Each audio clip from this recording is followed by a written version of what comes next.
continuación le damos la palabra a Jaume Vidal, que va a hacer su ponencia titulada «Cómo garantizar la asequibilidad y accesibilidad de las vacunas para la COVID-19», ¿no? Jaume Vidal, asesor senior de políticas y proyectos europeos, es licenciado en Ciencias Políticas y especializado en Relaciones Internacionales, con más de 15 años de experiencia, una sólida experiencia en salud pública, ¿no? Especialmente en todo lo relacionado con el derecho de patente. No ocupo más tiempo y le doy la palabra inmediatamente a Jaume. Muchas gracias, María Julia, y gracias, Jaume, también, que va a tomar la palabra. Listo, gracias. Y bueno, realmente no es fácil hablar después de esta intervención. Realmente, gracias, María Julia. Voy a intentar compartir mi pantalla de manera que vean mi presentación. Me avisan si se ve. Antes que nada, pues dar las gracias a la asociación por haber pensado en Health Action International y poder compartir este momento, esta discusión en estas circunstancias que yo creo, como señalaba Juan José, al principio son unas circunstancias que nos obligan a plantear toda una serie de cuestiones y de preguntas. Primero, conflicto de intereses. No recibimos ningún apoyo financiero de la industria, pero sí recibimos una grant, un operating grant de la Agencia Ejecutiva Europea de Consumidores, Salud, Agricultura y Alimentación, que depende de la Comisión Europea. Entonces, yo voy a intentar ser breve, pero me cuesta, o sea que si hay que cortar el micro se me corta y no hay drama. Voy a hablar de tres aspectos que me parecen cruciales para entender el actual contexto del acceso a medicamentos y vacunas. Primero, un poco el tema que estamos viviendo ahora, el problema este de acceso, lo han dicho anteriormente, no es algo nuevo. No es la primera vez que gente va a morir, que gente va a sufrir por falta de acceso a medicamentos que sí existen. Entonces, vamos a ver un poco cómo esta actual coyuntura, pues hay retos y hay desafíos que no son tan diferentes a otros que hemos enfrentado en el pasado. Bueno, hemos mencionado la hepatitis C, se ha dicho también la epidemia de SIDA, pero intentaré cerrar mi intervención con una nota de optimismo. Me parece que este es un momento importante para ser optimistas con un acto de resistencia. Creo que en estos momentos realmente hay que creer que sí podemos cambiar esta situación y que sí podemos contribuir a mejorar la situación de otros. Pero también me gustaría hacer una reflexión un poco también desde la sociedad civil, en el sentido, me parece muy acertada este comentario de Germán Velázquez, ¿no? Que miles morirán cuando haya esta vacuna por la falta de acceso, pero es que el problema que tenemos es que nuestros propios vecinos, nuestros conciudadanos, no tienen ningún problema en que ellos sean los primeros en recibir la vacuna, aun si esto implica la exclusión de miles en otros países. Y este fracaso nuestro de sociedad civil de hacer pasar este mensaje, yo creo que es fundamental examinarlo. Bueno, estamos diciendo que los problemas del acceso a medicamentos vienen de antes de esta pandemia, ¿no? Nosotros, desde el punto de vista de la propiedad intelectual, del impacto de las patentes, lo que hemos mirado es un poco esta intersección de tres elementos, de los altos precios, una propiedad intelectual exacerbada y una innovación marginal, en el sentido que estamos viendo como el actual sistema depende de la propiedad intelectual, depende de esos beneficios que se derivan de los monopolios. La innovación pasa a ser algo marginal. Lo que pasa a ser la función principal de la empresa farmacéutica es la administración de esa patente, ¿no? O sea, lo que llaman el ciclo de vida de la patente y de este monopolio. Entonces, el tema, la empresa farmacéutica se convierte en un ente que tiene, claro, una agenda muy definida. Y aquellos que esperaban que las compañías farmacéuticas cambiaran de comportamiento o cambiaran de naturaleza por esta pandemia, por esta crisis, bueno, yo creo que está claro que se han equivocado, ¿no? Está claro que para ellos es una oportunidad de negocio, ¿no? Entonces, a mí hay como unos elementos que me parece importante, ¿no? Que se han mencionado, yo creo que está muy bien, porque muchos de los puntos que yo voy a tocar ya se han mencionado por los intervenientes anteriores. Creo que es interesante ver que no hay un tratamiento efectivo ahora mismo para el COVID-19. Entonces, todo son especulaciones, ¿no? O sea, tenemos un medicamento que parece que funciona, venga, lo compramos a miles. Me compro todo el stock entero, como hizo el gobierno de Estados Unidos, con el medicamento de Gilead. Vemos también que hay una especulación sobre una supuesta vacuna. Entonces, el tema, vemos que lo que se ha estado discutiendo durante años, la importancia de que haya acceso a los resultados de los ensayos clínicos, la importancia que los ensayos clínicos sean, digamos, accesibles, no solo, digamos, los resultados, sino también los protocolos, por ejemplo. Y es un tema de transparencia que ahora estamos viendo, y creo que es muy importante, el papel que están haciendo tanto lo que son las compañías farmacéuticas como los gobiernos y la Comisión Europea. En el sentido, yo creo que estas negociaciones de compras avanzadas, creo que hay un elemento que es profundamente inquietante, ¿no? Lo comentaba Soledad al principio, estamos comprando productos que están en fase 1. Yo no sé si la gente se da cuenta realmente, y a mí es un poco, uno que ya tiene una edad, se acuerda cuando hubo la pandemia de la H1N1 y apareció el Tamiflu y todos los gobiernos a correr a comprar Tamiflu hasta que había desabastecimiento, que los países menos ricos no pudieron tener acceso a ese medicamento y luego resultó, cuando la pandemia ya había pasado, que el Tamiflu o sea, el Tamivir no era tan efectivo como se había vendido. Y estamos viendo cómo la Comisión está negociando unas compras que luego se va a demostrar que están completamente injustificadas, en el sentido que la mayoría de dosis que van a comprar no se van a utilizar. Entonces, existe también este tema de decir, no, vamos a donar una parte a otros países. ¿Cómo que van a donar una parte? O sea, no, es que es eso, estamos hablando de vacunas, no estamos hablando de sillas o de pedazos de pan. O sea, los van a donar siguiendo qué tipo de criterio. Porque es lo que estábamos hablando al principio, en el sentido de qué nos sirve a nosotros vacunarnos, todos nosotros, ciudadanos de Europa Occidental, si luego existen grandes grupos poblacionales que no tienen acceso a esta vacuna. ¿Qué vamos a hacer? Les vamos a prohibir la entrada aún más. O sea, vamos a fomentar esas dinámicas de exclusión que nos han llegado hasta aquí. Yo creo que es importante también ver un poco el problema de acceso a medicamentos.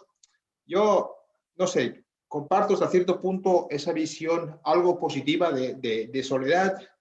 De hace como 5 años parecía que estábamos consiguiendo cosas, ¿no? Después de los excesos de la hepatitis C, había un nuevo planteamiento, había la presidencia holandesa, de que sacaron el documento ese de buscar el equilibrio entre las necesidades de acceso y las necesidades de la industria farmacéutica, una discusión, un debate sobre el tema de la propiedad intelectual, pero yo creo que hemos retrocedido. O sea, está muy complicado ahora mismo para la sociedad civil pasar ese mensaje. O sea, ese mensaje, por un lado, yo estoy diciendo muy, muy impopular, de decir, no. Cuando llegue la vacuna tenemos que esperar para que llegue a todos. Pero también cosas, o sea, mucho más básicas, ¿no? Como esta, por ejemplo, transparencia en quién está negociando contratos, por qué se están negociando con estas compañías sin que estén proporcionando los datos de los ensayos clínicos y, sobre todo, el rumor que dicen que la Comisión Europea estaría dispuesta a aceptar cambios en lo que corresponde a indemnizaciones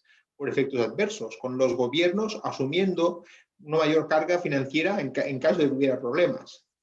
Entonces, yo creo que lo hemos hablado también, que hay un tema de una incapacidad de respuesta por parte de las autoridades nacionales, pero también a nivel europeo y a nivel global, ¿no? En el caso, yo creo que en el caso de las tanto el Estado español, la Unión Europea, es, bueno, gastar dinero. O sea, que el tema, hay una presión por parte de la opinión pública de que hay que hacer algo y parece que la única cosa sea gastar dinero y, bueno, y otras medidas tipo confinamiento.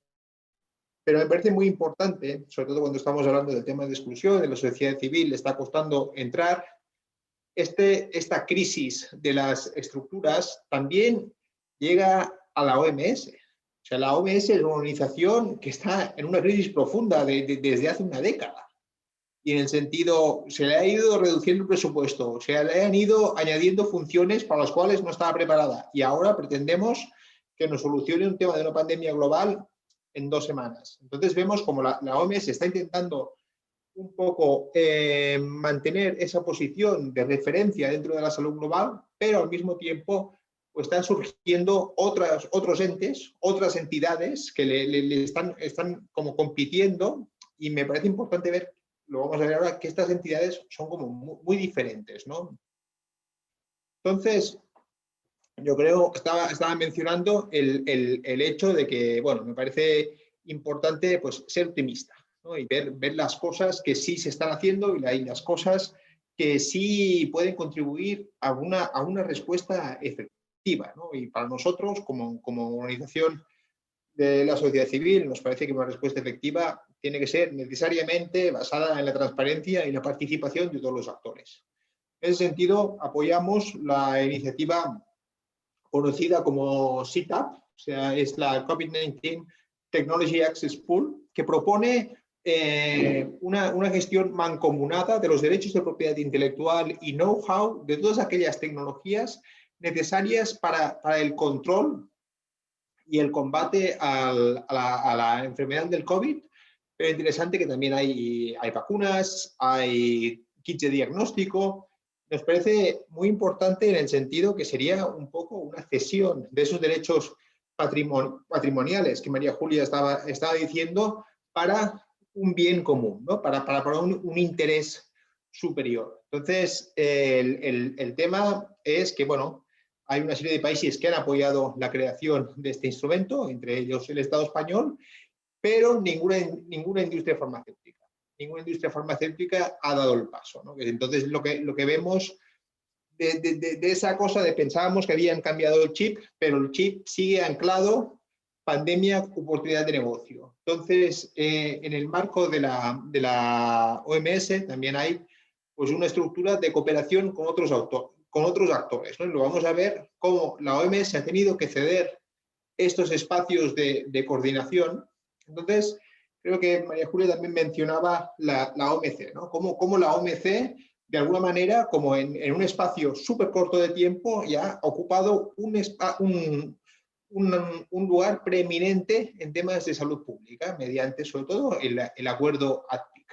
Entonces, estamos asistiendo ahora mismo a un proceso que es súper interesante en el sentido que 2 países, la República de Sudáfrica y la India, han presentado una propuesta de waiver, una propuesta de excepción, de decir que ciertos principios del acuerdo ADPIC no se apliquen para facilitar el control y el combate a la pandemia del COVID, ¿no? Lo que están diciendo es que hay una razón superior a la protección de la propiedad intelectual. Hay una razón superior a las patentes, ¿no? Entonces, es interesante porque está un debate donde, bueno, pues la Unión Europea, Estados Unidos, Japón se están oponiendo a esta medida y es interesante ver los argumentos que utilizan, ¿no? Y está este tema, y en eso yo creo que tenemos que reconocer que también nos está costando, hay este axioma de si no se protege la propiedad intelectual no va a haber innovación.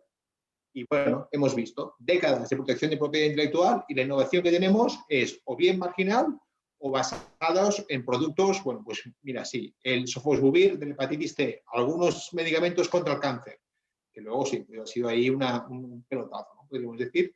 Es interesante este proceso porque demuestra que Doha ha fracasado.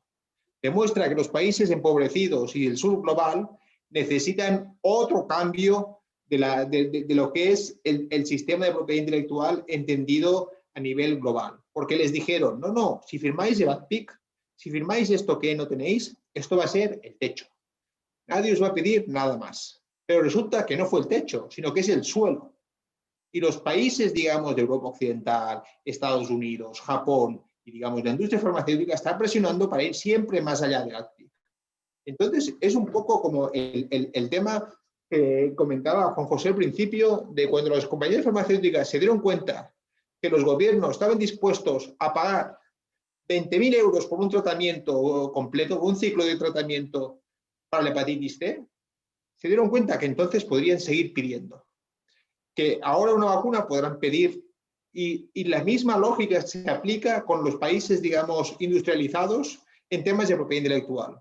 Si pudimos meterles el ADPIC, les podremos meter el ADPIC Plus. Les podremos meter una extensión de patentes, les podremos meter exclusividad de datos, etc. Entonces, interesante el hecho de que al mismo tiempo hay nuevos entes en salud global que están jugando un papel fundamental en el desarrollo de nuevas vacunas. Uno, Gavi, es la Global Alliance for Vaccines Initiative, una organización que tiene apenas 20 años y que se creó en Davos, en el Foro Económico de Davos. Ya te dice más o menos por dónde va el tema. Y es una organización que tiene industria farmacéutica, gobiernos, otros actores privados, entre los que destaca la fundación de Bill y Melinda Gates, que se ha convertido en un actor de referencia. O sea, es un actor, digamos, con un poder económico tal que, bueno, que si, por ejemplo, Bill Gates dice, me voy de la OMS, no financio esos proyectos, bueno, la OMS podría paralizarse. Y en el sentido, esto también le da un poder a la hora de decidir qué políticas, qué proyectos, qué procesos salen adelante y cuáles no, bueno, que es indudable, ¿no? O sea, es digamos, el poder del que tienen los recursos. La otra es la CEPI, que es la Coalition for Epidemic Preparedness Innovation. Es también un partenariado público-privado, está basado en Noruega. Manuel puede hablar mucho mejor de Gavi y CEPI, que se creó para dar respuesta a los brotes de ébola, ¿no? De buscar una vacuna para el ébola y se consiguió una vacuna exitosa, etcétera. Y ahora están, digamos, en lo que es la primera línea del desarrollo de vacunas. ¿Cuál es el problema? El problema es que tanto Gavi como CEPI tienen una posición con la sociedad civil que, vamos a decir, no es amistosa. No es en plan, vamos a escuchar lo que tenéis que decir. Vamos a aceptar que quizá tenéis un conocimiento que se puede compartir y se puede utilizar. No. Y esto es grave, en el sentido de que la sociedad civil, o sea, no es que se tenga que hacer lo que las ONGs digan, pero no somos prescindibles. O sea, una discusión sin la contribución de la sociedad civil es una discusión más pobre. Es una discusión que difícilmente representará los intereses de todos y todas. Entonces, es muy importante ver el comportamiento de estas organizaciones y cómo la sociedad civil intenta adaptarse. Decía que hay razones para el optimismo y a veces de los lugares menos sospechados o sospechables. Bueno, la Comisión Europea es un poco el tema de que la mano derecha no sabe lo que está haciendo la mano izquierda. Tenemos la comisión, la presidencia de la comisión negociando estos contratos a puerta cerrada, pero al mismo tiempo tenemos a la comisionada de investigación e industria que han sacado este manifiesto de COVID-19 Research, que es muy interesante. Es muy interesante porque establece puntos que tanto las ONGs como otros actores desde el ámbito académico e incluso de algunos gobiernos han estado reclamando desde hace muchos años, ¿no? Que es en plan, si hay dinero público, tiene que haber un retorno público. Es decir, si el Estado o la Unión Europea ha contribuido al desarrollo de este medicamento, esto se tiene que reflejar en el precio, en las condiciones de acceso. Es interesante este manifiesto porque lo podemos utilizar nosotros como una plataforma, ¿no? Como decir, oye, este manifiesto, evidentemente el valor de un manifiesto es aquel que nosotros le podamos dar, ¿no? No es una ley, no es una norma, pero para nosotros implica ya que hay un cambio de pensamiento y que hay una posibilidad de apertura. Y la otra cosa, a nivel de sociedad civil, una iniciativa que ha surgido hace relativamente poco para forzar a la Comisión Europea a garantizar el acceso a aquellos productos que han financiado. Se trata de una iniciativa que aspiran a recoger 1 millón de firmas en el plazo de un año. Yo creo que es un objetivo que vale la pena. Tienen que recoger un mínimo de firmas en una serie de países de la Unión Europea, pero bueno, está bien para llevar el tema, digamos, a las realidades nacionales desde un contexto o de una perspectiva supranacional. Agradezco el tiempo y disculpad si me he pasado.